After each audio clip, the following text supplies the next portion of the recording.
महाराजा अम्बरीश अत्यंत धर्मपरायण राजा थे। उनके प्रत्येक दिन का आरंभ भगवान विष्णु की उपासना से होता था।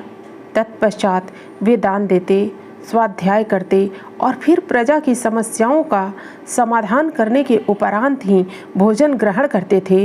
इस प्रकार वे अत्यंत कष्टपूर्ण जीवन जीने के अभ्यस्त हो गए थे। इसी मध्य उनका विवाह उदयानी से हो गया। उदयानी भी भक्ति, सेवा, तप, तितिक्षा से युक्त जीवन जीती थी। महाराज अम्बरीश कुछ ही दिनों पश्चात यह अनुभव करने लगे कि उदयानी साधना मार्ग में उनकी अपेक्षा अधिक प्रगति कर चुकी है। इस विचार के कारण वे अत्यंत खिन्न रहने लगे। सौभाग्यवश कुछ दिनों पश्चात उनके गुरु का आगमन राजप्रासाद में हुआ। उन्होंने अम्बरीश के मनोभावों को जान लिया और वे बोले, वत्स, साधना में सिद्धि दीर्घ अवधि का नहीं वरन मन की भावनाओं का परिणाम होती है। तुम्हारी उपासना साधना में अहम का भाव रहता है, जबकि उदयानी समर्पण भाव से उपासना करती है। अहंकार को त्यागो और समर्पण भाव से साधना करो, तुम भी उतनी ही प्रगति के अधिकारी बनोगे। राजा अम्बरीश का मन यह सुनकर शांत हो गया और वे भी समर्पण भाव से साधना में निरत हो गए। नमस्कार मित्रों, आज का प्रसंग है जो घर फूके आपनो चलो हमारे साथ। मित्रों, एक गांव से थोड़ी दूर पर स्थित भूमि का एक बड़ा सा भाग बरसों से बंजर पड़ा था। सावन भादों की घटाटोप बारिश से चहु और हरियाली आ जाती, पर यह बंजर भूमि बंजर की बंजर ही बनी रहती। इस प्रकार बरसों तक वह भूमि यूं ही बेजान बंजर बनी रही।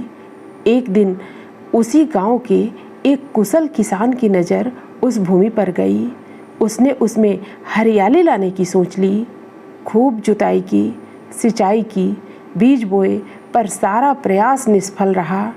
अगले वर्ष उसने और भी गहराई व परिश्रम से खेत की जुताई की, बीज बोए, पर नतीजा इस बार भी वही का वही रहा। उसके अगले वर्ष उसने और भी अधिक मेहनत की, फिर से जुताई की, सिंचाई की और बीज बोए। इस बार फिर सावन अपने रंग में बरसा। गहरी जुताई होने से जमीन ने जी भर कर अपनी प्यास बुझाई। देखते ही देखते उसी बंजर भूमि की कोख से अमरूद, अनार, आम, आंवला, लीची आदि के पौधे उग आए। समय आने पर वही बंजर भूमि फलदार वृक्षों के एक बड़े बाग में बदल गई। एक बंजर भूमि का बाग में बदल जाना यह किसी चमत्कार से कम न था, परंतु यह चमत्कार वास्तव में दृढ़ संकल्प व प्रचंड पुरुषार्थ का था। बंजर भूमि की तरह हम में से कईयों का जीवन भी यूं ही बेजान बेकार पड़ा हुआ होता है। उस बंजर भूमि में अनायास ही दुख के अनगिनत कांटे उग आते हैं, जो व्यक्ति के साथ साथ परिवार व समाज को भी दुख देते रहते हैं। व्यक्ति भी इसे ही अपनी नियति मान लेता है। फिर देखते देखते पूरा जीवन यूं ही निष्फल निकल जाता है। यदि हम में भी उस किसान की तरह प्रचंड पुरुषार्थ व आत्मबल हो तो हमारे बंजर जीवन में भी खुशियों के सुमन खिल सकते हैं, जिनकी खुशबू से हमारा पारिवारिक व सामाजिक परिवेश महक सकता है। हमारे चित्त के बुरे संस्कारों ने हमारे जीवन को भी यूं ही बंजर बना रखा है।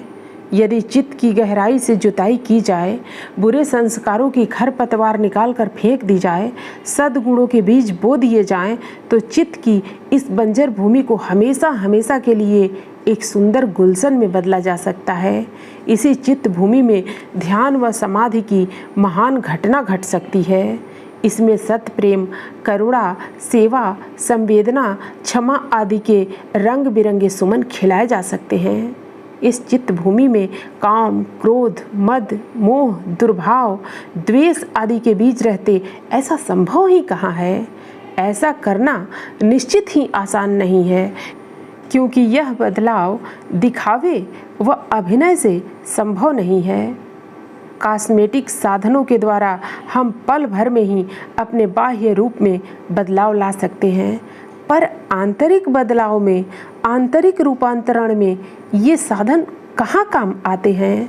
अर्थात हमें बाह्य रूपांतरण की नहीं बल्कि आंतरिक रूपांतरण की आवश्यकता है। यह कार्य कॉस्मेटिक चेंज की तरह आसान नहीं है, क्योंकि यह महासंग्राम है। चित्त की वृत्तियों के साथ, चित्त में व्याप्त कई जन्मों के संस्कारों के साथ। यह संग्राम भी चित्त भूमि पर लड़ा जाने वाला अद्भुत और अविश्वसनीय संग्राम है। यह संग्राम है स्वयं का स्वयं के साथ, असत्य का सत्य के साथ, अहम का परम के साथ, वेदना का संवेदना के साथ, वासना का उपासना के साथ, भोग का योग के साथ, घृणा का करुणा के साथ। और यह संग्राम स्वयं व्यक्ति के अंतस में घटित होता है, व्यक्ति की चित्त भूमि में होता है।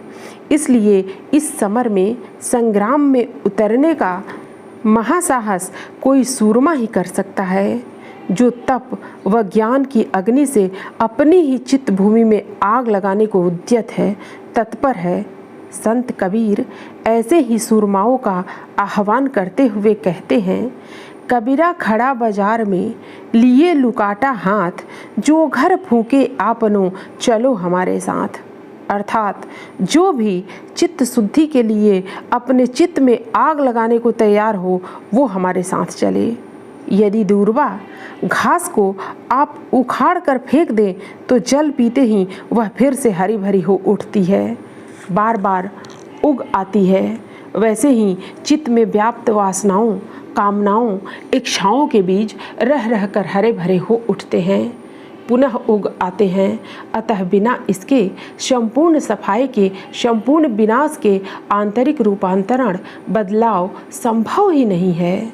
ऊपर से पूजा पाठ, कर्म कांड, प्रदर्शन एवं वेश विन्यास बदलकर हम बदल जाने का अभिनय अवश्य कर सकते हैं, पर बदल नहीं सकते।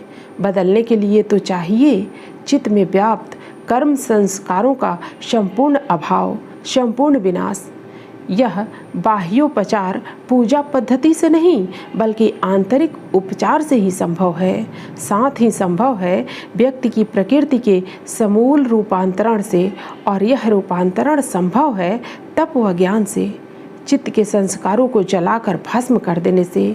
ज्ञान की इसी महिमा के कारण योगेश्वर श्री कृष्ण गीता में कहते हैं, जैसे प्रज्वलित अग्नि ईंधनों को भस्म कर देती है, वैसे ही ज्ञान रूप अग्नि संपूर्ण कर्मों को भस्ममय कर देती है। इस संसार में ज्ञान के समान पवित्र करने वाला निसंदेह कुछ भी नहीं है। सत्य यह भी है कि ज्ञान की ऐसी अग्नि जितेंद्रिय, योग परायण, श्रद्धावान मनुष्य के अंतस में ही प्रकट होती है, और तब व्यक्ति में जो बदलाव होता है वह अभिनय का नहीं अपितु अंतस का होता है। ऐसे में बदलाव आकृति का नहीं, व्यक्ति की प्रकृति का होगा। तब नैतिकता, आध्यात्मिकता की चादर ऊपर से ओढ़ने की आवश्यकता ही नहीं रहेगी, क्योंकि तब तो नैतिक आध्यात्मिक होना दिखने दिखाने की बात नहीं होगी, क्योंकि यह घटना व्यक्ति के अंतस में ही घट चुकी होगी।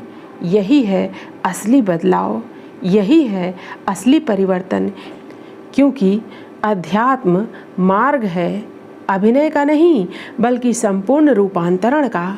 यही मार्ग है मानव के महामानव बनने का व नर के नारायण बनने का। मित्रों, फिर मिलते हैं अगली प्रस्तुति में नए प्रसंग के साथ। धन्यवाद।